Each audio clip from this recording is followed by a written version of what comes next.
देखिए 2019 के बाद आज ये पहला इलेक्शन और इन 5 साल में असेंबली नहीं। मुझे लगता है कि one of the most important elections है parliament. The people of Kashmir deserve that they be represented by a new voice, by a different voice, and even the people of India deserve that they know exactly what is happening. क्योंकि पिछले 10 parliaments में 9 बार एक ही party के MPs गए। सो मुझे लगता है ये बहुत अहम है, बहुत इंपॉर्टेंट है। At a juncture where there is a lot of confusion कि हकीकत क्या है, तो मुझे लगता है ये एक ऐसा अपॉर्चुनिटी है which if with all humility, if people give us that opportunity, I promise that the voices of the people of North Kashmir will resonate across the parliament. सजा साहब, इनिशियली वी वर एक्सपेक्टिंग कि आपकी huge basically क्या है कि जो सैलाब आया, सो हमने आज कोई एक्टिविटी भी नहीं की और कल भी नहीं करेंगे। सिर्फ सैलाब की वजह से हमने बोला that we should not do a lot of problem. देखिए मेरी बात सुनिए,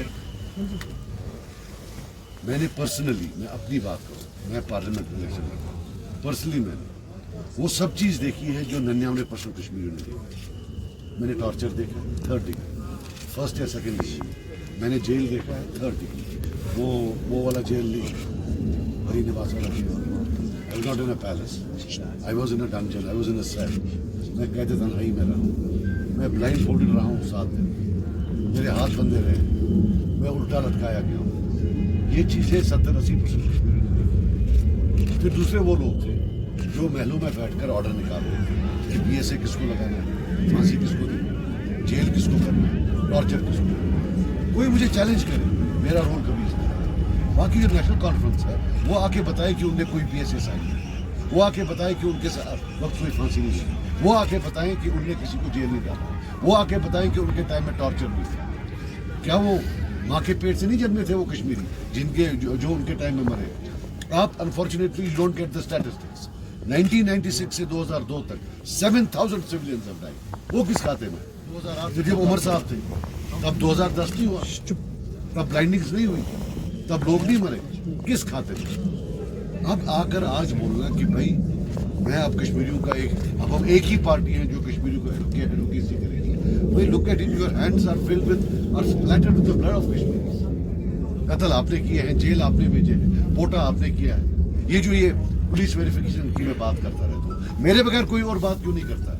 because they were in power, it needed an SO to change.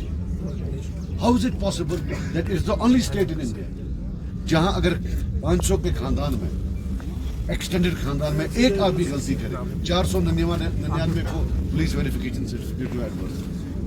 और अब तो हर एक चीज उस पर, ये जो OGW लिस्ट है, मैं कहते वो बोलते हमने नहीं बनाया, फिर क्या मैंने बनाए? OGW लिस्ट 96 से 2002 में क्या नहीं बने? 2008 से 2014 में नहीं बने। I challenge the security establishment today also. 50% of them are based on political life. डाल दिया उनके, आज उनको चालू कर दिया। ये तो हकीकत है।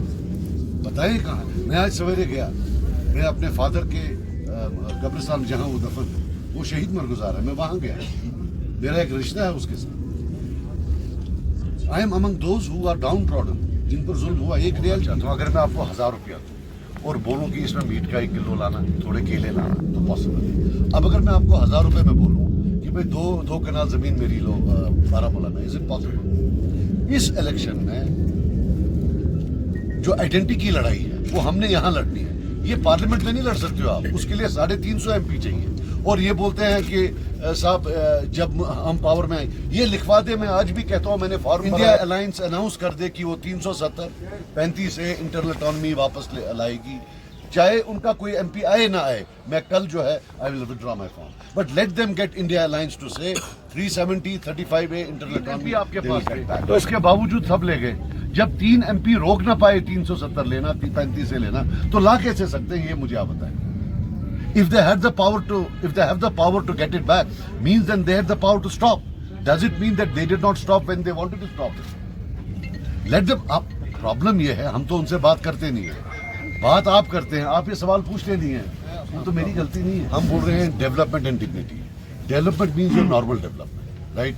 जो कि आपके इकोनॉमिक इश्यूज हैं, and we have a plan for a larger development. We are looking at Kashmir through horticulture and tourism. That these are the two things जहां हमारा competitive advantage है. Competitive advantage का मतलब we are made for this. Okay? फिर उसके बाद dignity की बात है. डिग्निटी की बात यह है कि हमें क्या दे रही है central government is not as important कि किस तरह से दे रही है. क्या वो इज्जत से दे रही है, डिग्निटी से दे रही है? हमें लगता है आज की डेट में नहीं. जब तक हमारे बच्चों को उन कानूनों से गुमराह से दूर रखा जाएगा जो हिंदुस्तान के बाकी बच्चों के लिए, हमें लगता है हमें डिग्निटी नहीं है.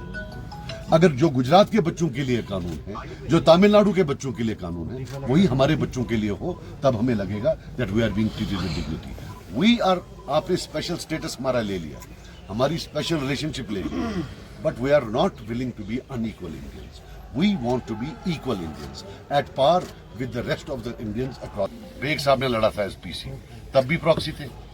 87 में भी प्रॉक्सी थे, 2009 में भी प्रॉक्सी थे. और ये बताइए कि वो जो 1993 के कम्युनल राइट्स के बाद जिसमें 5000 मुसलमान मरा, वो जो बैठा हुआ था वहां वाजपेयी साहब की हुकूमत में फॉरेन मिनिस्टर, वो भी मैं ही था, वो मैं था. वो जो इंटरनल ऑटोनॉमी की रेजोल्यूशन जो यहां से पास करके वहां भेजी, वो रिजेक्ट की गई और फिर वहीं बैठा 2 साल रिजाइन नहीं किया, वो भी मैं ही था. आज जो शिवसेना के साथ बैठा है, जिनके हाथ में बॉम्बे के मुसलमानों का खून लगा हुआ है, वो भी मैं ही हूं. I am here much before BJP was made my party. देखिए, मैं आपको एक बात बताऊंगा, 2014 का इलेक्शन जब हुआ, मैं वसूख से कह रहा हूं, my hand on my heart, the first party to rush to Delhi and have parleys with BJP was NC.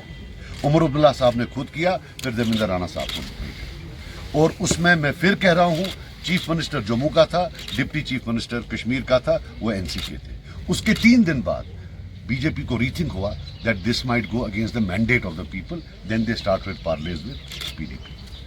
जब भी नया इलेक्शन होगा, I will bet my life the first party to go there would be the NC. And tell me one thing, मुझे इतनी बार पूछते हो, एक बार बताओ जब आपने उनसे पूछा हो कि फारूक अब्दुल्ला साहब ने जो इंडिया टुडे को इंटरव्यू दिया अभी, वो क्या था? What was that? वो तो भीख मांग रहे थे, वो तो घुटनों पर आकर भीख मांग रहे थे कि हमारी तरफ देखो. ये रोज रोज जो भजन गाते हैं, ये तो वो रिमाइंडर होता है उनको कि साहब हमारी तरफ देखो. But unfortunately what can I do? You don't ask questions, you come and ask questions, you shoot of questions at me. मुझे कोई प्रॉब्लम नहीं है, आप मुझसे कुछ भी पूछिए, but I would humbly request you कि ये सवाल आप उनसे पूछिए कि इंडिया टुडे का इंटरव्यू था क्या. बस we can not accept under any circumstance, we can not. ना हम वो करते हैं एक्सेप्ट, ना हम फारूक साहब का जो वो शिर्क है वो एक्सेप्ट करते. To be very, we reject both.